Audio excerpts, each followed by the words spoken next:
It should, yes. We are live here in our group now. So hi there, everybody. This is the 42nd episode of It's All About You. And today I have our now member, Julie. Hi, Julie. I love waving to everybody. No, I've got to go that way, haven't I? Yeah. Hi. Oh, that way. There, put it in front of the camera. There you go. We saw that. That's easier. Yeah. Yoo. So this is me here every single day, being in the Now group and talking with one of you guys, members of Now, because there are almost 900 of us altogether. And do we know what anybody else does?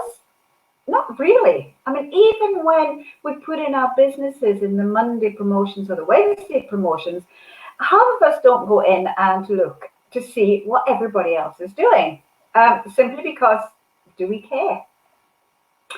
But we do care. We do care about our own people, our own tribe. And this is what the 100 days is all about. 100 days where I am here with you, a member of Now, sitting here in front of the camera, talking about who you are and what you do, and more importantly, what can you do for someone else. So we're going to go over and talk to Julie, because Julie is going to tell us.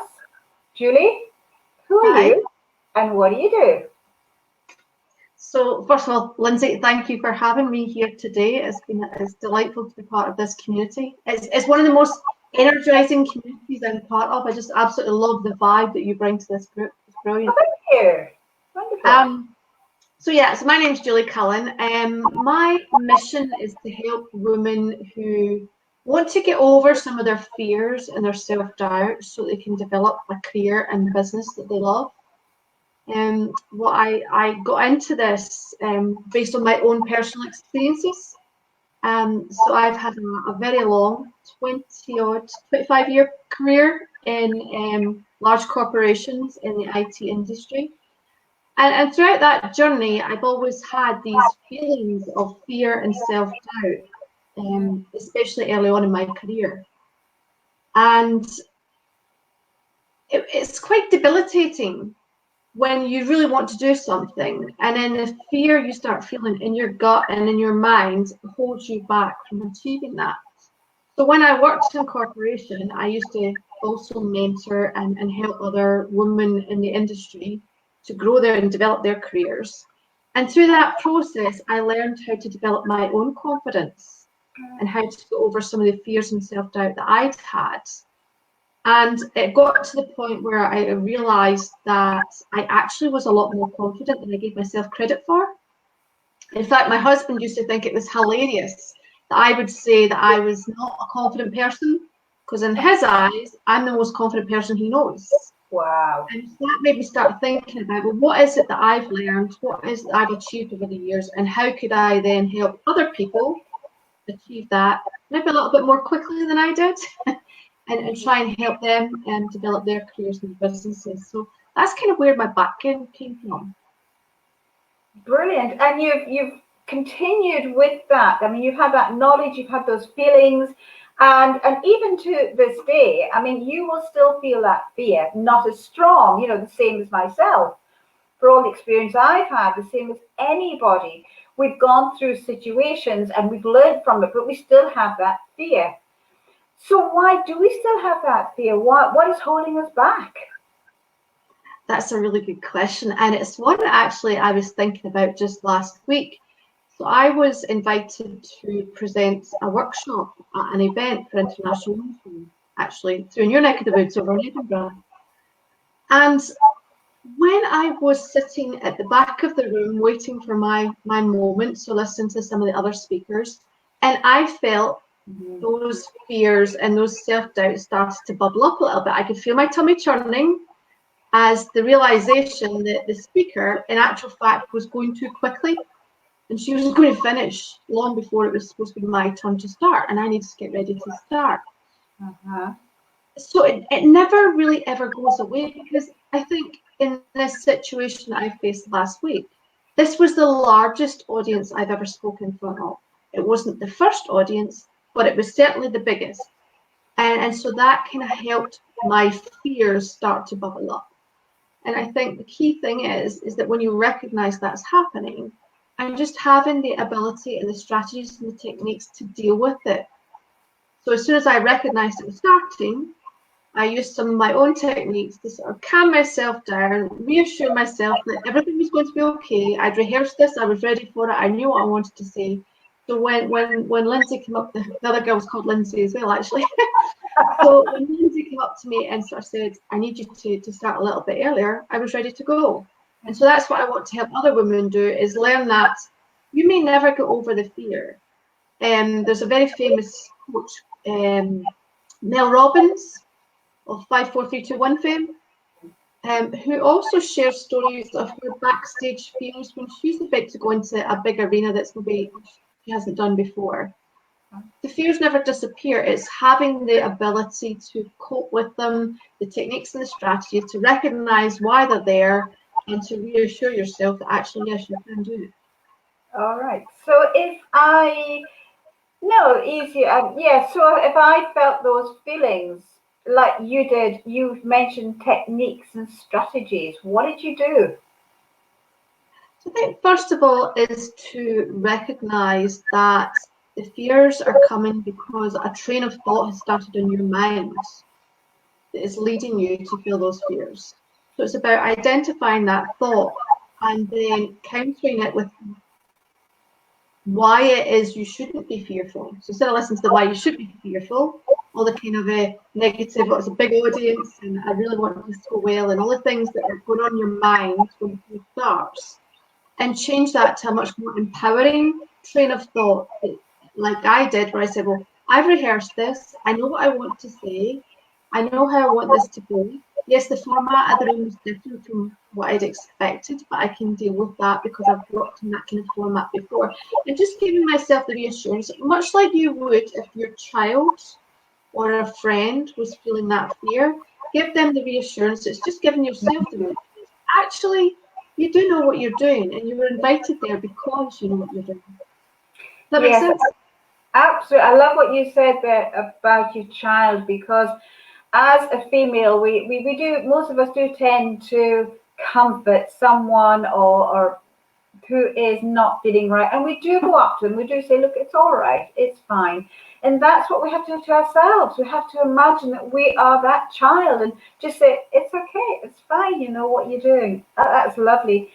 So let's go on to, I think they call it imposter syndrome, where we have our courses, we have our techniques, as you say, in that, but yet to go out and to ask somebody to pay for it, we'll go, no, we're not really that good.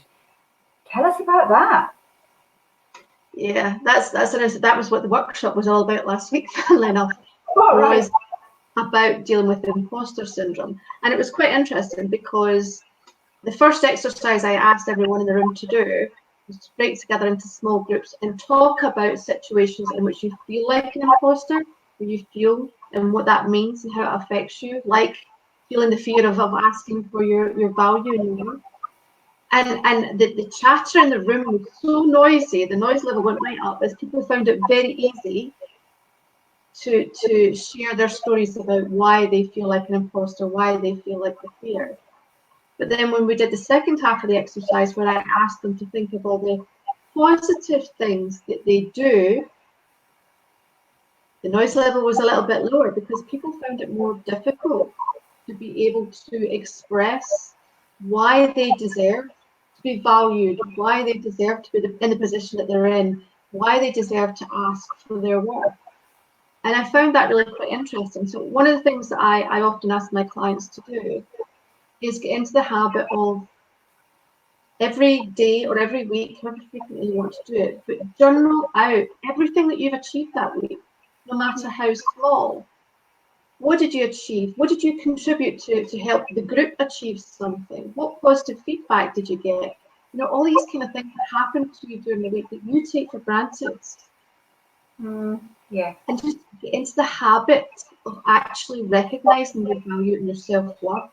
And what you find is the more that you can identify with your value, the lower the volume of that negative imposter syndrome voice gets, because you start to appreciate actually who you really are and what you can achieve and what you do. Wow. And writing it down as well is actually taking it out of your head, it's putting it down onto paper, it's letting your eyes see it.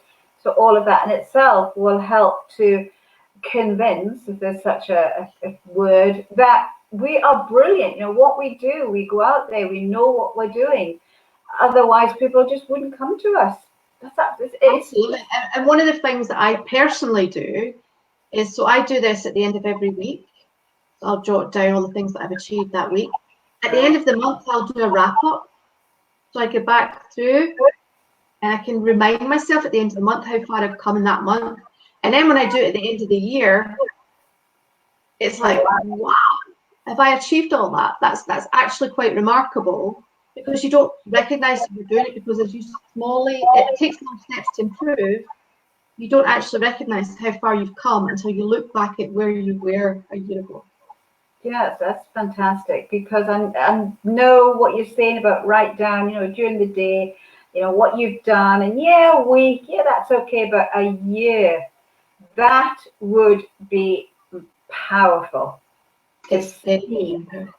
Yes, because I mean, we know in our heads what we've done, but do we know everything that we've done? That's just fantastic. Julie, that's brilliant. Can you believe it? We're almost near the end. Yeah.